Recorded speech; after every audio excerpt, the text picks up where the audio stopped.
a nuestras entrevistas del día. Tenemos ya en la línea al analista económico del ITAM, Víctor Gómez, con quien vamos a platicar pues, sobre este paquete económico 2022, que ya le decía, se acaba de entregar hace unas cuantas horas en el Congreso. Ahí estuvo el secretario de Hacienda, Rogelio Ramírez de la O. Víctor, ¿cómo estás? Muy buenas tardes. ¿Qué tal, Darío, Rogelio? ¿Cómo están? Buenas tardes. Muy bien, muchas gracias. Pues conocer tu punto de vista de lo que has podido pues ver de este paquete económico que no se sale de lo que ya se había dicho, ¿no? De lo que nos habían adelantado las propias autoridades de Hacienda, lo que había dicho el propio presidente.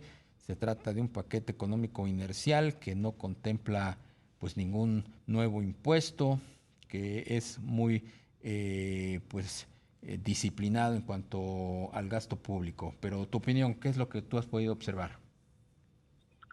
Con mucho gusto, sí. Como bien señalas, es, digamos, en la envoltura superficial, sí, efectivamente se trata de un paquete económico bastante inercial.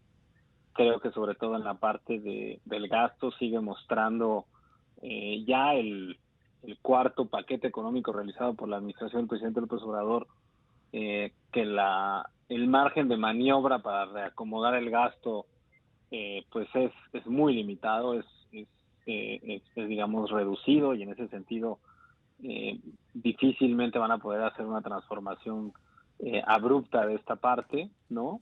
Por el lado de los ingresos, creo que a nadie le sorprende en el sentido de la noticia, en la parte cualitativa, pero no deja de ser interesante en la magnitud de la nueva reducción en la carga fiscal que se propone para Pemex, ¿no? Con una reforma a la ley de ingresos sobre hidrocarburos, con una reducción de la tasa de derecho de utilidad compartida de 54 a 40%, y que incluirá una nueva reasignación de recursos petroleros entre el gobierno federal y Pemex al interior del gobierno federal, ¿no? Esto, en teoría, debería ayudarle a Pemex con la mayor provisión de recursos a incrementar su nivel de inversión. Habrá que ver si eso efectivamente tiene resultados sobre la producción, aunque ya sabemos con base en las experiencias previas lo que ocurre cuando Pemex se enfrenta a una restricción presupuestal mucho más holgada, ¿no? Quizás para mí la sorpresa central ha pasado un poco desapercibida, está en el cambio en la meta de balance primario. Hay que recordar que la Secretaría de Hacienda ha sido muy puntual en los últimos años en la meta de balance primario, en el famoso superávit primario, que bueno, con los datos que anticipa hoy Hacienda, pues dejaríamos de ver el famoso superávit primario, nos iríamos a un déficit primario este año, y ese déficit prevalecería pues a las condiciones macroeconómicas que anticipa Hacienda en 2022. Yo creo que ese es el mensaje central al que hay que ponerle atención con la presentación de los documentos de esta tarde. Claro. Víctor, buenas tardes, te saluda Rogelio Varela. Víctor, ¿cómo ves los supuestos macro de este paquete económico que se presentó hoy? Crecimiento de 4.1% para el próximo año, se regresaría a la inflación a 3.4% y las tasas se quedarían en 5%. ¿Qué tal, Rogelio? Buenas tardes. Sí, con mucho gusto. Creo que desde el punto de vista macroeconómico son las variables que más llaman la atención, ¿no? A todos nos llama la atención qué expectativa tiene de crecimiento de Hacienda, que está alineada con algunas cifras de organismos internacionales, por ejemplo, el Fondo Monetario Internacional. Nos llama la atención la cifra de inflación, que en este caso es consistente con los estimados del propio informe trimestral de Banxico. Y quizás en la parte de la tasa de corto plazo, que tiene un impacto importante sobre el costo financiero de la deuda para el gobierno federal. Habrá que ver en qué magnitud impacta un poco el gasto no programable del sector público, pero yo pondría atención sobre todo en las variables del petróleo, ¿no? El marco de responsabilidad fiscal es bastante vulnerable a las estimaciones por el lado del petróleo, tanto producción como precio. Creo que en producción, aunque se reduce un poco en la cifra que se había presentado entre criterios, no deja de ser una cifra que implica un crecimiento muy ambicioso de la plataforma, Sí. que pues difícilmente se va a concretar. Y por el otro lado, la estimación del precio del petróleo pues incrementa ligeramente, ¿no? En precriterios habían presentado un precio promedio de $53 por barril para 2022, y ahora sube a 55, ¿no? Es cierto que es una reducción con respecto al precio promedio de este año, pero con respecto a lo que veía Hacienda para el próximo año en abril, sí es un poco más optimista y esto les dará algo más de recursos, tomando en cuenta además que dada la reducción en la carga fiscal, esto implica que va a haber más recursos y dentro de ese total va a haber mayor asignación para Pemex. O sea, los fundamentales económicos que refiere Rogelio, ¿tú los ves muy optimistas? ¿Crees que se está pecando de optimismo en el gobierno federal? Yo creo que en lo general están realistas, son el objetivo de este marco macroeconómico no es hacer un pronóstico puntual, sino hacer una programación fiscal, ¿no? En el sentido de hacer una programación fiscal creo que son datos prudentes.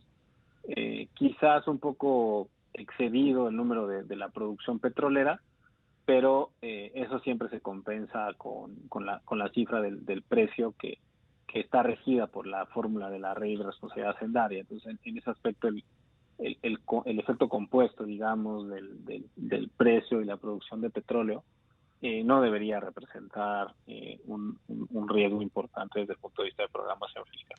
Claro.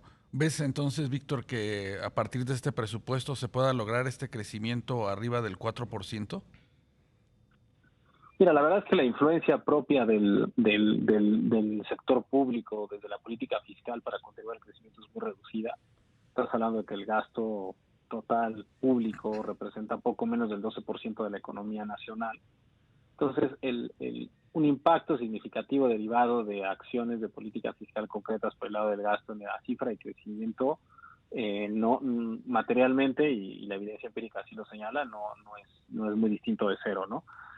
Por el contrario, un paquete económico responsable sí que lo es. Creo que hay un punto interesante aquí a considerar desde el punto de vista de lo que estás mencionando, que tiene que ver con el endeudamiento neto, ¿no? La iniciativa de la ley de ingresos propone un endeudamiento neto de alrededor de 825 mil millones de pesos, que es una cifra históricamente alta, ¿no? El año pasado ya había sido históricamente alta y había sido 700 mil millones de pesos, ¿no? Eso significa que el gobierno federal va a salir a colocar en términos netos en diferentes instrumentos de deuda 825 mil millones de pesos y que eso, si hay apetito suficiente en el mercado, puede atraer una buena cantidad de recursos a la economía.